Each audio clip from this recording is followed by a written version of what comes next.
মোগলাইটা ভাজা অনেক সুন্দর হয়েছে হ্যাঁ, তো এভরিওয়ান, আমার আব্বু আজকে একটা মোগলাই বানাইছে। আমার আব্বু আম্মু দুইজনে মিলে বানাইছে। তো আমি এখন এটা ট্রাই করে দেখছি, অনেক সুস্বাদু হয়েছে। আর এটা ডিম মোগলাই। কারণ আমাদের বাসায় সবজি ছিল না অতটা, তাহলে বানাইতে পারি নাই, কিন্তু ডিম মোগলাই এই অনেক ভালো করে বানিয়েছি। কিন্তু এটা খেতেও অনেক সুস্বাদু। আপনারা ট্রাই করতে দেখতে পারেন। বাসার মধ্যে আমরা বানিয়েছি, খেতে অনেক সুস্বাদু।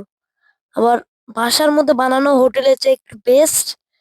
চাইলে আপনারাও খেতে পারেন বাসার মধ্যে বানিয়ে। আমি প্রথমে আটা, কিছু চিনি, হালকা লবণ সুন্দর করে মিক্স করে নিয়েছি। সাথে কিছু তেল দিয়েছি, শুকনাটাকে কিছু মেখেছি কিছুক্ষণ। তারপরে আমি এটাকে ডো বানাইছি। ডো বানিয়ে এটা রুটি বেলে নিয়েছি। রুটি বেলে নিয়ে পেঁয়াজ কুচি, মরিচ কুচি, ডিম, লবণ স্বাদ মতো দিয়ে এটাকে আমি গুলিয়ে নিয়েছি।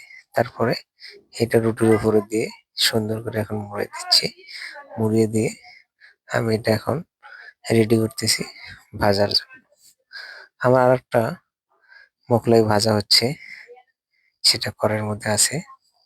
ওটা আমি দেখাবো আপনাদেরকে। আমি আটা এবং চিনি গুলোর মধ্যে দেখালাম না, ভিডিওটা অনেক লম্বা হবে। অনেক শর্ট করলাম। এই যে আরেকটা মোগলাই আমার এখানে হচ্ছে, এটা হলে আমি ওটা দিয়ে দেবো। এটাকে কালার, এটা এখন হয়ে গেছে প্রায়, আমরা দেখতে আছি। এটা কালারটা অনেক সুন্দর হয়েছে। চুলার হিটটা এখন একটু কমিয়ে দিয়েছি।